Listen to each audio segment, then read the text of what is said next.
बिस्मिल्लाहिर्रहमानिर्रहीम। अस्सलाम वालेकुम वरहमतुल्लाहि वबरकातुहू। उम्मीद करता हूँ जी मेरे तमाम देखने वाले सुनने वाले अल्लाह के फजल व करम से खैर वफीस होंगे। बंदा नाचीज़ को कहते हैं मोहम्मद आरिफ अजीज़ और आप देख रहे हैं यूट्यूब चैनल कश्मीर टीवी। आज बहुत ही अनोखे मौजू के साथ आपकी खिदमत में हाज़िर हुआ हूँ। जैसा कि आप जानते हैं कि इस वक्त जब हम टीवी को ऑन करते हैं, हमारे बच्चों से लेकर बुज़ुर्ग जितनी भी हमारी फैमिली है वो टीवी इस वक्त लाजमी देखते हैं। अक्सरियती लोग इस वक्त टीवी से मुंसलिक हैं। अगर देखा जाए तो टीवी पे चलने वाले जितने भी इश्तिहार हैं वो झूठ पर मबनी होते हैं, उनमें सच कहीं दूर दूर तक नहीं होता। क्या इस झूठ का हमारे माशरे पे कोई असर नहीं पड़ता होगा? आज थोड़ी सी गुफ्तगू इस पे करेंगे। और जिन दोस्त अहबाब ने एज़ यूजुअल अगर हमारा चैनल सब्सक्राइब नहीं किया तो ज़रूर हमारे चैनल को सब्सक्राइब करें और हमारे साथ जुड़े बने रहने के लिए, अपनी रफ़ाकत को हमारे साथ रखने के लिए बेल आइकन को ज़रूर प्रेस करें और कमेंट सेक्शन में अपनी कीमती राय का ज़रूर इज़हार करें और मोहब्बत का ज़रूर इज़हार करें। आपने देखा जी भी ऐड ख़ासकर टीवी और रेडियोज़ पे चलते हैं। हाँ, वो मार्केटिंग की किसी भी साइट्स या मार्केटिंग की किसी भी स्किल स्ट्रेटजी को अपना कर वो ऐड यहाँ भी कहीं दिए जाते हैं। तशहीर के जितने भी ज़राए इस्तेमाल किए जाते हैं, आपने देखा होगा। अगर आप टूथपेस्ट की बात करें तो जितने भी टूथपेस्ट पाकिस्तान में इनकी इश्तिहारबाजी होती है तो हर टूथपेस्ट अपने आप को पाकिस्तान का नंबर 1 टूथपेस्ट कायरा होता है। कि मेरा ज़ाती एक तज्ज़िया है कि 99% झूठ होता है, झूठ पे मबनी तो सारी बात होती है। क्योंकि मैं छोटी सी एग्जांपल देता हूँ। आप किसी भी टूथपेस्ट का अगर आप ऐड उठा के देखें, इश्तिहार उठा के देखें तो उसमें वो पाकिस्तान का नंबर 1 यानी मुल्क का नंबर 1 टूथपेस्ट होने का दावा कर रहा होता है। वो एक टूथपेस्ट नहीं, जितने भी टूथपेस्ट के आप इश्तिहारात देखें तो उसमें हर टूथपेस्ट का ये दावा होता है कि हम पाकिस्तान का जो है ना नंबर 1 टूथपेस्ट हैं। साथ साथ आपने देखा उसमें जो डॉक्टर्स किरदार अदा कर रहे होते हैं, डॉक्टर्स का एक रोल होता है कि जी ये इतने मिनट में जो है ना वो काम करता है, ये ऐसे आपके दांतों को साफ़ रखता है, ये करता है, वो जो भी जितनी बातें वहाँ होती हैं वो फ़र्ज़ी किरदार होता है जो कि किसी डॉक्टर का जो है ना लिबास पहन कर जो है ना सामने आया होता है, जो कि एक झूठ है। और उसके साथ साथ अगर आप साबुन की बात करें तो जितने भी पाकिस्तान में साबुन जो है ना वो कंपनियाँ साबुन बनाती हैं, वो अपनी तशहीर करती हैं, तो उस तशहीर में हर कंपनी का साबुन, हर साबुन पाकिस्तान का नंबर 1 साबुन होने का दावेदार होता है।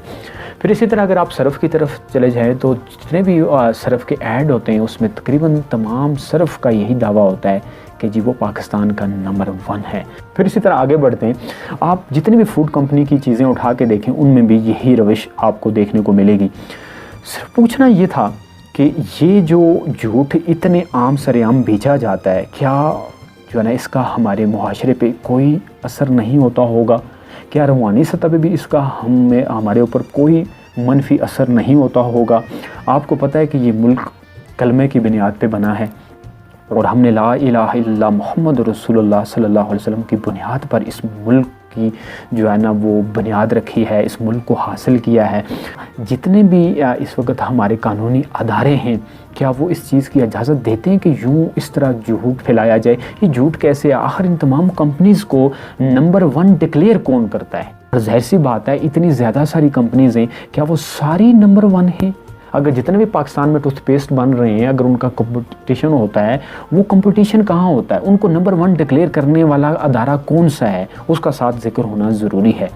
इतनी 2 नंबरी और इतना जो ना सरे आम झूठ बेचा जाता है और उसके क्या तासरात हमारी सोसाइटी पे इस झूठ के आते होंगे, इस पे कभी किसी ने नहीं सोचा। कॉमन सी बात है, लेकिन मैं मोस्टली इसको दुरुस्त नहीं समझता। और जब मैं ख़ुद दुरुस्त नहीं समझ रहा था, इस पे मैं बिल्कुल अपने टूटेबल अल्फाज में ये बात आप तक पहुँचाने की कोशिश कर रहा था कि ये एक हमारा अलमिया है। इसके लिए जो है ना इसके लिए आप अपनी आवाज़ बुलंद करें ताकि इस तरह का झूठ जो है ना हमारे माशरे में तरवीज ना पाए। और ये बेसिक्स में से होता है कि कोई कौमें जो होती हैं वो जो है ना जब वो तरक्की की तरफ जाती हैं तो वो बुनियादी तौर पर इन तमाम चीज़ों से बाज होती हैं। वो उन कौमों का अगर आपने सफ़र हक़ का सफ़र तय करना ना, हक़ का रास्ता यही है कि झूठ से परहेज़ किया जाए। आप जो हैं वही चीज़ किसी दर्जे में, किसी एतदाल के पैमाने में रहकर जो है ना वो उसकी तशहीर करें। क्या पैमरा जो हमारे कौमी खून पसीने से इस मुल्क की जो है ना वो ख़जाने से लेता है, तनख्वाह लेता है, क्या इस मुल्क का आइन इस चीज़ की इजाज़त देता है? क्या वो कानूनी अदारा होकर पैमरा गैर कानूनी काम नहीं कर रहा? वो जिस मुल्क के कानून के लिए तहफ़्फ़ुज़ के लिए उसने हलफ उठाया होता है, वो जो एग्रीमेंट साइन किया होता है, वो उसकी खिलाफ वर्जी नहीं कर रहा होता? क्या ये कानून सिर्फ गरीब के लिए है? क्या ये कानून किसी आम फर्द के लिए है? ये कानून क्या उन कानूनी अदारों के लिए नहीं है جو خود اس قانون کو نافذ کرنے کے لیے بنائے گئے ہیں، ضرور سوچیے گا۔ یہ جو پیمرا جو قومی خزانے سے، وہ پیمرا جو لا الہ الا اللہ محمد رسول اللہ صلی اللہ علیہ وآلہ وسلم کلمہ حق کی بنیاد پر بنے ملک کا قانونی ادارہ ہے، وہ کیا اس چیز کا نوٹس نہیں لیتا؟ کیونکہ اس وقت سب سے اہم چیز جس کے ساتھ اگر سوشلی لوگ جڑے ہوتے ہیں، معاشرتی اس وقت بائنڈنگ ہے، اس میں اس سوشل میڈیا کا کردار، ٹی وی، الیکٹرانک اور پرنٹ میڈیا کا بڑا کردار ہے۔ اور یعنی کہ جتنے ہم لوگ ایک دوسرے سے جڑے ہوتے ہیں، اتنا ٹی وی فیملی کے ساتھ جڑا ہوتا ہے، ٹی وی کے پروگرامز جڑے ہوتے ہیں۔ تو مجھے بتائیں کہ اتنا سر عام جھوٹ ہوتا ہے اور اس جھوٹ کو روکنے والا کوئی نہیں ہے۔ بھائی آپ اپنے پروڈکٹس کی اشتہارات جتنے بھی چلا رہے ہیں وہ بالکل چلائیں، لیکن قانون بھی کوئی چیز ہے، اخلاق بھی کوئی چیز ہے، سچ بھی کوئی چیز ہے۔